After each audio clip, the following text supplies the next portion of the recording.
చూపిస్తా ఉన్నావు. జిప్పు ఎక్కించావు, మధ్యలో దింపేస్తావు. ఏమిటిది? ఎక్కడా నా పొలం? నా పొలం ఎక్కడా? మీకు కావాల్సిన పొలమేగా? నేను చూపిస్తాను. ఆలోచపడకండి. అవును, ఇంత పల్లెటూరులో ఇంత పెద్ద బిల్డింగ్ ఏమిటిది? అనుకుంటే అందరిది. ఒక చిన్న ట్రావెలర్స్ బంగ్లా లాంటిది. పట్నం నుంచి వచ్చిన తమ లాంటి పెద్దలకు అన్ని సదుపాయాలు చేయడానికి పంకజం. నమస్కారం. మీరు మన ఊరికి వచ్చిన అతిథులు. అతిథి కాదు, ఆఫీసర్. ఆఫీసరే. పంకజం. నమస్కారం. పంకజం, వీరు మన ఊరు చూడడానికి వచ్చారు. ఊరు చూడలేదు, అకౌంట్ చూడడానికి వచ్చారు. ఏది నా గుడి, ఏది నా లింగం, ఏది నా గుడి లెక్కలు, ఏది నా పొలం, ఏది నా లెక్కలు. లెక్కలే కదా కావాల్సింది.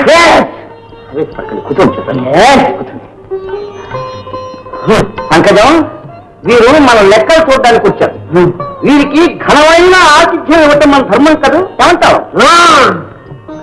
ఏంటి భగవంతుడు వచ్చిన పువ్వులు తప్ప నేను ఇంకేం ఇవ్వగలను? పువ్వులు నవ్వులు తర్వాత ముందే పడలేవా?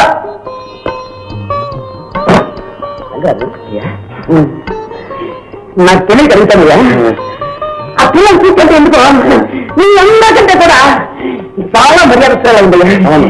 ఉంటుందండి, చాలా మర్యాదగా ఉంటుంది. ఒక మర్యాద ఏంటి? వినయం, విజేత, అనుకువ, ఆతిథ్యం, వీటన్నింటికి ఇది పుట్టింది. పంకజంకి పెట్టింది పేరు.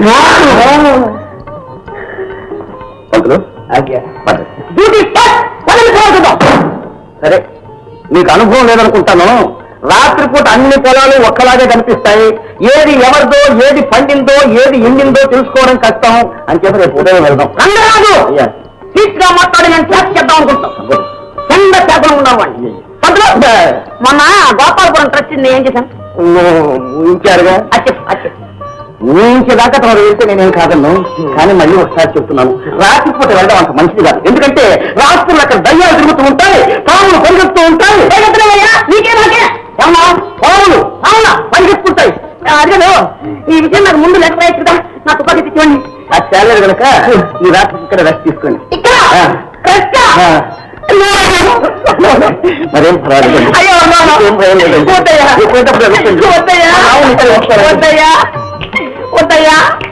అదే పండుగ ఏం తీసుకొచ్చావు? నేనేం ముట్టుకున్నావు? ఇవాళ నాకు శనివారం. పచ్చటి పళ్ళు, పచ్చి మంచులు తప్ప ఇంకేమీ తాకను. ఇవ్వ కావా? నాకు శుక్రవారం తప్ప శనివారం పట్టింపు లేదనుకోండి. అయితే కడుపులో ఒకటే నొప్పి, అగిర్తి, రాత్రిలో కప్పు పాలు, మిరియాల కషాయం తప్పు తీసుకోకూడదని డాక్టర్ ఒకటే గోల. ఏ కంపెనీ లేకుండా నేను మాత్రం ఎక్కడ తినేది? నీకు కావాల్సిన కంపెనీ కదా. కదా, దివ్యాయన కంపెనీ పంకజం. పంకజం, మేము వస్తాం.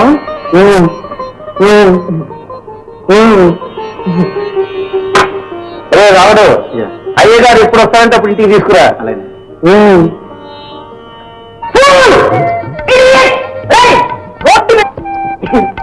నా కోపం వస్తే